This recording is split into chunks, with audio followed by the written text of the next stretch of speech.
दोस्तों, कल रात मेरे सपने में ईश्वर आए। ईश्वर बहुत उदास थे। मैंने उनसे पूछा, आप इतना उदास क्यों हो?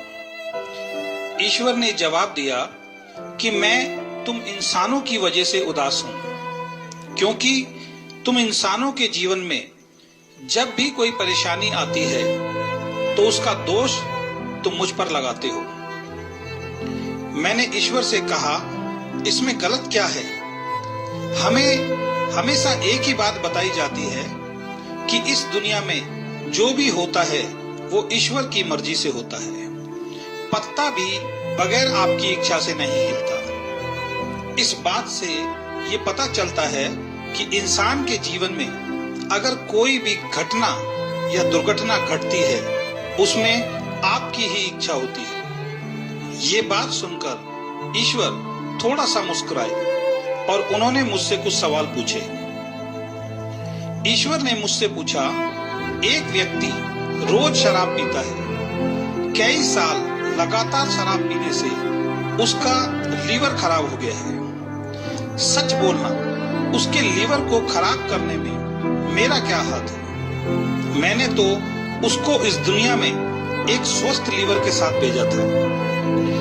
एक व्यक्ति के ऊपर बहुत सारा कर्जा है, वो भी मुझे दोष देता है कि मैंने उसकी किस्मत बेकार बनाई है जिससे उस पर कर्जा हो गया, जबकि मैंने जब उसे दुनिया में भेजा था उस पर कोई कर्जा नहीं था। एक व्यक्ति बहुत गरीब है, एक साधारण सी नौकरी करता है, लेकिन उस नौकरी को छोड़ने को तैयार नहीं है। इसका मतलब उसे जो उस नौकरी से मिल रहा है उससे ज्यादा पाने का वो प्रयास नहीं करता और मुझे ही दोष देता है, मैंने उसको गरीब बनाया है। जब सास और बहू की आपस में नहीं बनती तो वो भी कहती है कि कैसी बहू भगवान ने हमें दी है। जबकि मैं उनसे पूछना चाहता हूँ कि बहू देखने जब वो गए थे तो क्या मुझे साथ लेकर गए थे? तो फिर मुझे दोष क्यों देते हैं? जब पति पत्नी की आपस में नहीं बनती तो वो भी यही कहते हैं, भगवान ने कैसी जोड़ी बनाई है, जबकि इसमें मेरा कोई हाथ नहीं है। ये सब उन दो परिवारों के लोगों की या लड़के लड़की की आपसी पसंद से हुआ है। किसी को बिजनेस में बहुत बड़ा नुकसान हो गया, वो भी यही कहता है, ये सब मैंने करवाया है, जबकि जिन गलतियों की वजह से नुकसान हुआ है वो मैंने नहीं, उसने खुद ही की है। ऐसे बहुत सारे उदाहरण जिसमें आप मुझे दोषी ठहराते हो।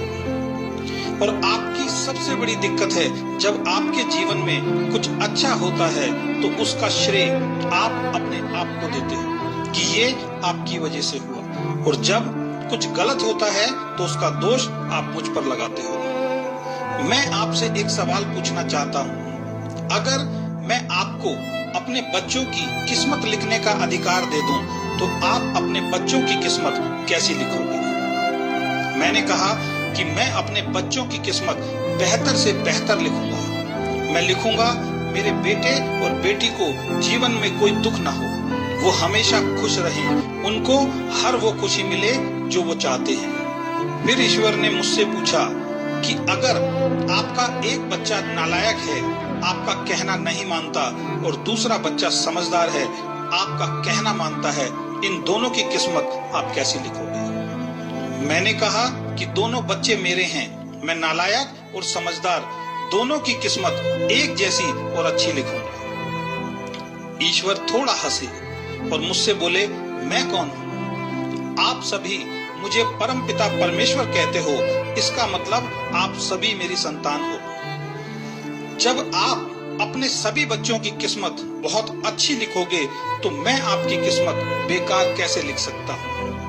हकीकत में मेरे पास आपकी किस्मत लिखने का कोई अधिकार नहीं है। मैं हर इंसान को एक जैसा बनाकर भेजता हूँ और आप सभी को एक चीज देकर भेजता हूँ जिसका नाम कर्म है।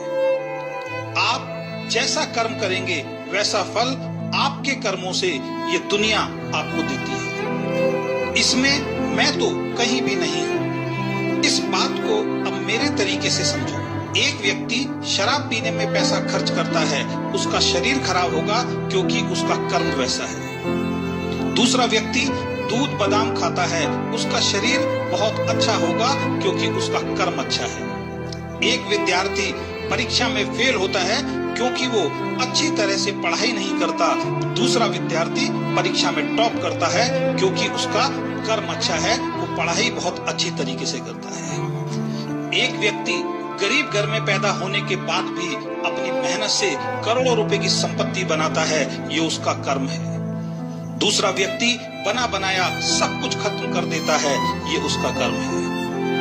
एक परिवार में सब साथ रहते हैं, स्वर्ग जैसा जीवन जीते हैं, बहुत प्यार है, ये उनका कर्म है। दूसरे परिवार में साथ रहना नर्क जैसा लगता है, ये उनका कर्म है। इन बातों से मैं आपको सिर्फ इतना कहना चाहता हूं कि आज अगर आप सुखी हैं तो आप अपने कर्मों की वजह से हैं, और आज अगर आप दुखी हैं तो आप अपने कर्मों की वजह से हैं। और ये कर्म करने की ताकत अंतिम सांस तक आपके साथ रहेगी। अगर आप अपने जीवन को बेहतर बनाना चाहते हैं तो आज से, अभी से अपने कर्मों को अच्छा करना शुरू कर दीजिए। आपका जीवन अच्छा होना शुरू हो जाएगा। ये बात